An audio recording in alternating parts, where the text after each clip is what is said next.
자, 초패왕 항우, 역발산 기계세.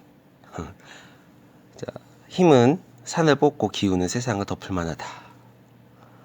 자, 항우와 유방 전 초한전에서 그 능력이 출중하기로 우리에게 알려진 그런 사나이입니다. 자, 오늘은 이 항우와 오추마 그리고 항우와 우희의 만남 정도에 대해서 이야기를 할 것 같아요.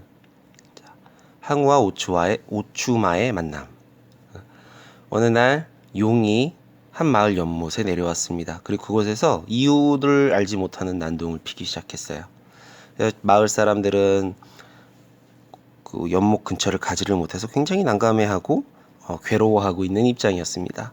어느 날 항우가 그곳을 지나가다 그 용을 발견을 하고서는 그 용이 너무 마음에 들어서 그 용의 등에 타게 됩니다. 그래서 그 용과 사투를 벌이다가 그 용이 항우의 기세에 눌려서 항우를 인정하게 됩니다. 자, 그래서 말의 모양으로 바뀌었는데요. 그게 오추마입니다. 이런 비슷한 사건으로 서유기에서도 그 삼장법사가 타고 다니는 그 말의 장면도 거의 그거랑 좀 비슷했던 것 같아요.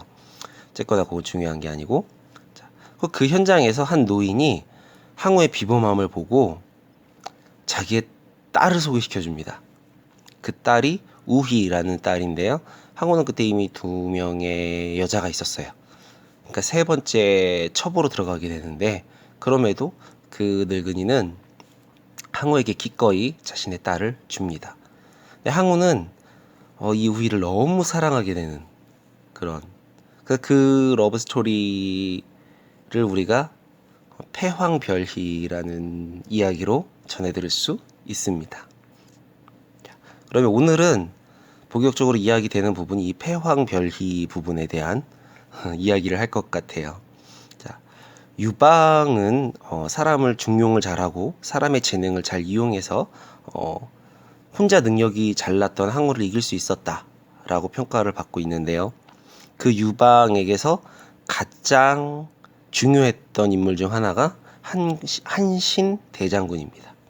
한신 대장군. 훗날 유방은 이 한신 대장군을 한나라 제왕으로 임명을 했다가 한신이 이제 반란을 일으킨다는 죄목으로 그를 튀겨서 죽여버리는 그런 훗날의 역사도 있는데요. 어쨌거나 이 시점까지는 한신과 유방은 죽이 잘 맞습니다. 자, 그리고 심지어 항우는 한신과의 전쟁에서 재미를 본 적이 별로 없습니다. 예.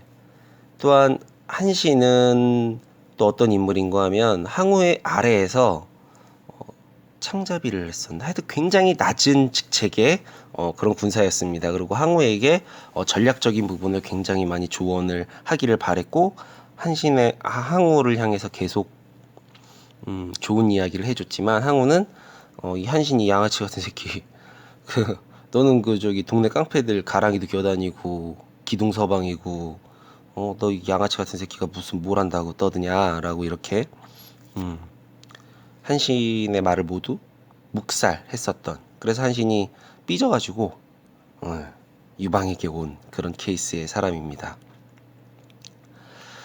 자, 이제 한신은 항우를 무너뜨리기 위해서 이 좌거라는 자신의 신복을 투항시킵니다. 초나라에 정치적 망병을 시키죠.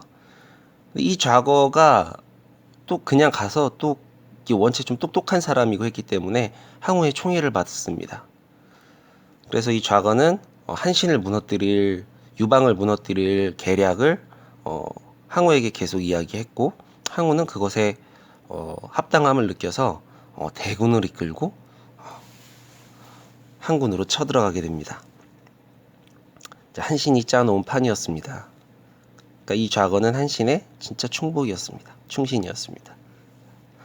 자, 그래서 한신의 모략에 걸려서 해하에서 포위를 당하게 됩니다.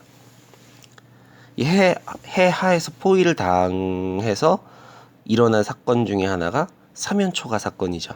사면초가 우리가 흔히 많이 쓰는 사자성어 중에 하나인데요. 초나라가 있고 사면을 한나라군이 포위를 합니다.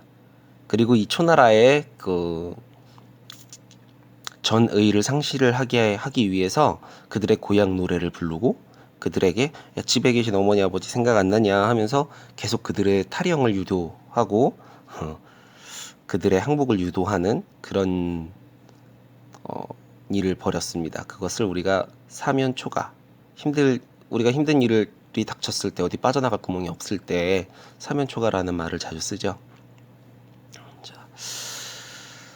자, 그런 와중에 우리의 그 패왕별이의 그 내용이 진행이 됩니다. 자, 이게 좀 굉장히 좀 슬픈 러브 스토리인데요. 자, 다음 날 결전을 앞두고 밤에 항우가 이런 시를 씁니다. 노래를 불렀나? 해하가라고 합니다. 해하에서 불렀기 때문에. 자, 내용은 이렇습니다. 힘은 산을 뽑고 기운은 세상을 덮을 만한데 형편이 불리하니 오추마도 나아가질 않는구나. 오추마가 나아가질 않으니 내 어찌할 것인가. 우미이나 우미이나 너를 어찌할 거나. 또 이제 굉장히 우미인을 괜히 데리고 나온 것에 대한 항우는 우미인에게 자기가 가장 사랑하는 사람에게 자기가 패권을 장악하는 그 현장에 있게 해주고 싶었던 거예요. 자기의 승리를 확신하고 있었고 자기의 가장 소중했던 순간을 그녀와 함께하고자 그녀를 이례적으로 전쟁터에 같이 데리고 나왔던 겁니다. 근데 꼴이 이런 식으로 됐죠. 그래서 우미인이 답가를 합니다. 한나라 병사들이 이미 모든 땅을 차지하였고 사방에서 들리니 초나라 노래뿐이는데 대왕의 뜻과 기운이 다하였으니 천한 제가 어찌 살길 바라겠나이까 하면서 두 가지 이야기가 있어요. 항우가 우미인을 죽였다 라고 전해지는 이야기도 있는데 이 이야기보다는 항우가 우미인이 자신이 걸리적거림을 깨닫고 항우 앞에서 춤을 춘 뒤 이 시를 읊고 자결을 했다. 근데 그 자결도 어떻게 하느냐 하면 항우의 칼을 뽑아서 자결을 하는 이렇게 전해지는 이야기가 저는 더 좋습니다. 그래서 이제 항우는 이제 독이 올랐어요. 독이 올라서 다음 날 해가 뜨자마자 또 격렬한 격전을 한군과 벌이게 됩니다. 하지만 도대체 이길 수가 없었어요. 그래서 몰리고 탈출하고 몰리고 싸우고 탈출하고 그런데도 불구하고 항우가 그렇게 지쳐있는데도 불구하고 한신 유방 군대는 항우를 쉽게 처치할 수가 없었습니다. 그래서 몰려서 항우가 오강이라는 데를 도착을 했어요. 오강이라는 데 도착을 해서 이제 정말 빠져나갈 수가 없는 그런 상태가 되었는데 그때 오강에서 배 한 척이 옵니다. 항우를 추종하던 사람이 항우를 탈출시키기 위해서 배를 준비해 놨던 것입니다. 근데 그곳에서 항우가 또 그 배를 쉽게 타지 않습니다. 저는 크리스찬이라서 자살은 하지 말자라는 이런 소리를 많이 들었는데요. 항우는 자존심이 강하기 때문에 그곳에서 자살을 하게 됩니다. 자살을 할 때 좀 자살하지 않고 좀 그 치욕적인 것을 좀 넘어서면 이 세상을 차지할 수 있는 게 분명 유방이 아니라 항우였을 텐데 라는 생각을 저는 개인적으로 하는데요. 항우가 이런 말을 하면서 자살을 하게 됩니다. 8천여 명의 젊은이가 나로 인해 죽었는데 내가 그 부모들을 어떻게 대할 수 있겠는가? 그들이 나를 용서할 수 있겠는가? 만약 그들이 나를 용서하더라도 내가 나를 용서 못한다. 이렇게 말을 한 뒤에 본인이 가장 아끼는 오추마를 배에 태웁니다. 그리고 배는 출발을 하고 항우는 그 자리에서 자결을 하게 됩니다. 오추마가 배에 타고 가고 있다가 항우가 자결했다는 것을 알게 됩니다. 그리고는 기운적으로 느꼈던 모양이에요. 오열을 한 뒤에 강으로 뛰어들어서 오추마 또한 자결을 하게 됩니다. 그 사건 이후에 유방은 한해 고조가 됩니다. 그래서 패권을 장악해서 진나라 이후에 세상을 다시 제패하는 그런 왕이 됩니다.